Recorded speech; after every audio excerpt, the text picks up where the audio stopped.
जी, तो हम लोगों ने लास्ट जो डिस्कस किए थे वो थे मोनोसेकेराइड्स। अब मोनोसेकेराइड के बाद बारी आती है डाइसेकेराइड्स की। ठीक है, 3 डाइसेकेराइड्स बहुत इंपॉर्टेंट है, sucrose,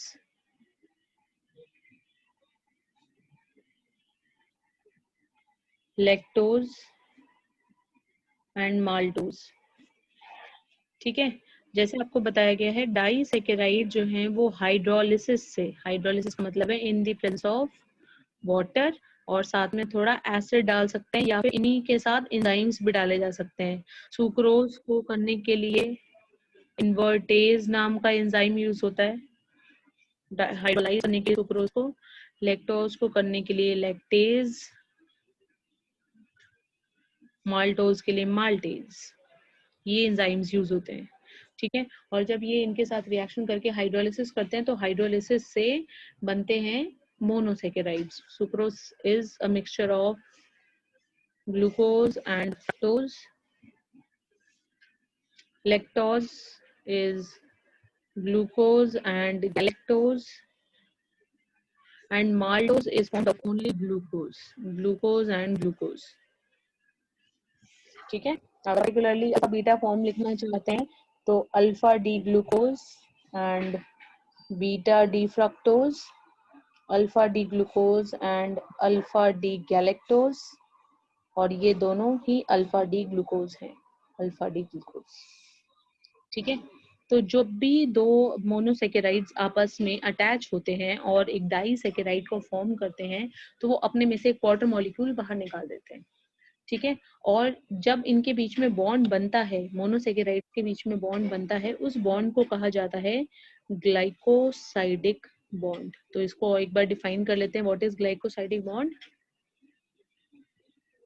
bond between two monosaccharides containing a common oxygen is known as glycosidic bond। ठीक है, अब जैसे अल्फा डी ग्लूकोज की बात करें, स्ट्रक्चर ड्रॉ कर सकते हैं हम लोग, पायरानोज फॉर्म। ठीक है, अल्फा फॉर्म है तो OH राइट साइड पे होगा, सेकेंड कार्बन है OH is on again right side, third carbon में इन्वर्टेड होता है, फोर्थ कार्बन में नॉर्मल होता है, और फिफ्थ कार्बन में हो गया आपका सिक्स कार्बन और हाइड्रोजन। ठीक है, इसी का बॉन्ड अगर हम बना रहे हैं बीटा डी फ्रक्टोज के साथ तो फ्रक्टोज लिख लेते हैं।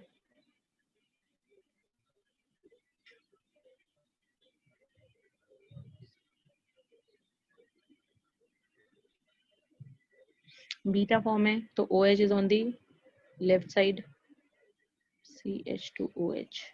ठीक है, फिर सेकंड पे नॉर्मल रहेगा HOH, then the third one, मतलब ये आपका फर्स्ट और सेकंड आ गया, ये आपका थर्ड था, थर्ड में OH ऊपर आना चाहिए था और H नीचे। जो फोर्थ कार्बन है उसमें आ जाएगा OH on the right side, H on the left side, fifth carbon पे वही H और CH2OH। ठीक है, अब देखो ये बॉन्डिंग कैसे होती है, जैसे अब ये OH है और यहाँ पर भी OH है, राइट। ये दोनों ये क्या करेंगे, अब जैसे ये तो मैं आपको सिर्फ समझाने के लिए बता रही हूँ, अदरवाइज ये OH इस OH के साथ रिएक्शन करता। तो एनी हाउ, अगर सपोज जैसे ये OH है, इसके साथ अगर बॉन्डिंग करनी हो तो ये क्या करेगा, अपने में से H2O ऐसे बाहर निकाल देगा, और फिर इस तरीके से इनमें के बीच में कॉमन ऑक्सीजन आ जाएगी। बात समझ में आ गई? तो इस तरीके से वाटर मॉलिक्यूल, एक वाटर मॉलिक्यूल रिलीज होगा और दोनों ही आपस में जुड़ जाएंगे with a common oxygen like this. ठीक है, और ये जो बॉन्ड है यही ग्लाइकोसाइडिक बॉन्ड कहलाता है। बात समझ में आ गई सभी को? तो जो ग्लाइकोसाइडिक बॉन्ड है इसके बारे में आपको पता होना चाहिए था। इसके बाद पॉलीसेकेराइड्स हैं, पॉलीसेकेराइड्स आपके सिलेबस में से अब रिमूव कर दिए गए हैं, वरना पॉलीसेकेराइड्स के बारे में हमें पढ़ना था। स्टार्च कैसा स्ट्रक्चर है उसका, सेलुलोज क्या स्ट्रक्चर है उसका, और ग्लाइकोजन। ठीक है, बेसिक सी चीजें मैं आपको जरूर बताऊंगी, लेकिन स्टार्च जो है उस वो एक पॉलीमर है अल्फा डी ग्लूकोज का, यानी उसमें हजारों मॉलिक्यूल होते हैं अल्फा डी ग्लूकोज के। सेलुलोज के अंदर प्रेजेंट है बीटा डी ग्लूकोज, और ग्लाइकोजन में फिर से प्रेजेंट है अल्फा डी ग्लूकोज। और यही कारण है कि हम सेलुलोज को डाइजेस्ट नहीं कर सकते, because in our digestive tract there is no enzyme which can just digest beta D glucose, alpha D glucose को ही वो डाइजेस्ट कर सकते हैं। ठीक है, starch is made up of 2 components. Cellulose is made up of only single component, and glycogen is also made up of one component, single component only. इसके जो 2 components हैं उनमें से 20% linear है और 80% branched है। सेलुलोज के अंदर सिंगल कंपोनेंट है और वो भी लीनियर है, और ग्लाइकोजन में सिंगल कंपोनेंट है और वो टोटली ब्रांच्ड है। ठीक है, इसके ये जो दोनों पार्ट्स हैं इनमें से एक पार्ट को, जो लीनियर पार्ट है, उसको बोलते हैं अमाइलोज,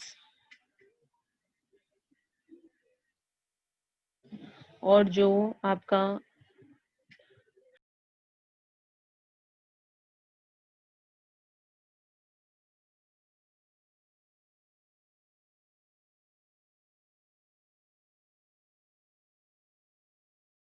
20% लीनियर 80% ब्रांच्ड, अमाइलोज और अमाइलोपेक्टिन, ये 2 कंपोनेंट्स बोले जाते हैं। Amylose is water soluble part, amylopectin is insoluble in water. और ये तो आप सब जानते ही है ना कि स्टार्च जो है वो आयोडीन सॉल्यूशन के साथ ब्लू ब्लैक कलर का कॉम्प्लेक्स बनाता है। तो वो जो ब्लू ब्लैक कॉम्प्लेक्स बनता है ना, वो भी अमाइलोज की वजह से बनता है। Form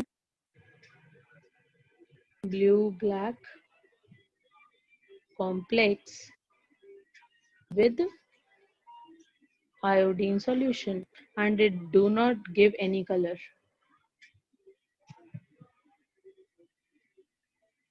Understood? तो ये बहुत बेसिक सी इंफॉर्मेशन है जो मतलब आप लोगों को, although it was a part of your syllabus but now it has been deducted due to syllabus reduction. ठीक है, तो इसलिए although आप लोगों ने ये सारी चीजें पढ़ी भी हुई हैं, just to make you a recall, glycogen body में हमारे लीवर के अंदर स्टोर्ड रहता है। ठीक है, or during fasting and all it is released into our body and from which we can get energy. जो cellulose है that is present in all the plants, right, as their plant body. और जो starch है वो starch बहुत सारे starchy foods के अंदर, जैसे potato, rice, wheat, सभी के अंदर starch available होता है, starch present होता है। जितने भी आपके सीरियल्स हैं, सीरियल्स के अंदर सब में स्टार्च प्रेजेंट होता ही है। Starch is digestible by human beings, cellulose is indigestible, and glycogen is present inside the body only in the form of a stored animal starch, stored animal stored food। जैसे plants starch को food की तरह से store करते हैं, तो animals glycogen की form में ग्लूकोज को store करके रख सकते हैं। ठीक है, बात समझ में आ गई सभी को? So everyone, this was all about polysaccharides and totally about carbohydrates. Carbohydrates में बेटा वो जरूर ध्यान रखना जो मैंने आपको पहले बताए हैं, स्ट्रक्चर्स बहुत ज्यादा इंपॉर्टेंट है, और जो ग्लूकोज की रिएक्शंस है ना, वो ही ज्यादातर क्वेश्चंस के फॉर्म में पूछी जाती हैं। जैसे what will happen when glucose react with HI and red phosphorus, या what will happen when glucose react with dilute nitric acid या bromine water. Okay, what will happen when glucose is made to react with 5 molecules of say acetic anhydride, give the chemical equation involved। तो इस तरीके से ये questions put up होते हैं और आपको तैयारी भी इसी तरीके से करनी है। इसके अलावा जो स्ट्रक्चर्स हैं ग्लूकोज का, alpha D glucose, beta D glucose का स्ट्रक्चर, ठीक है, बहुत ज्यादा इंपॉर्टेंट है। हेवर्थ प्रोजेक्शन भी और फिशर्स प्रोजेक्शन भी। फिर इन्हीं में ही कुछ टर्म्स थी, एनोमर्स, म्यूटा रोटेशन, ठीक है, जो आपको बाय हार्ट होनी चाहिए, अच्छे से याद हो जानी चाहिए। एक हमने रिड्यूसिंग और नॉन रिड्यूसिंग शुगर के बारे में भी पढ़ा था, which is the only non reducing disaccharide, the answer was sucrose.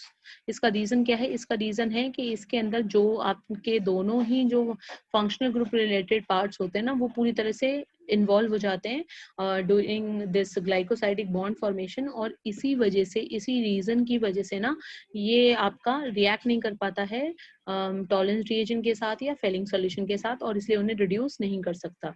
बाकी जो आपके अल्फा डी गैलेक्टोज हैं या लैक्टोज के केस में, माल्टोज के केस में, इसमें कोई प्रॉब्लम नहीं आती, क्योंकि इसके अंदर वो ग्रुप, जो फंक्शनल ग्रुप प्रेजेंट होना चाहिए, वो एज इट इज प्रेजेंट रहता है। ओके, आ गया समझ में सभी को? So that is all about carbohydrates. Ma'am, please stop recording.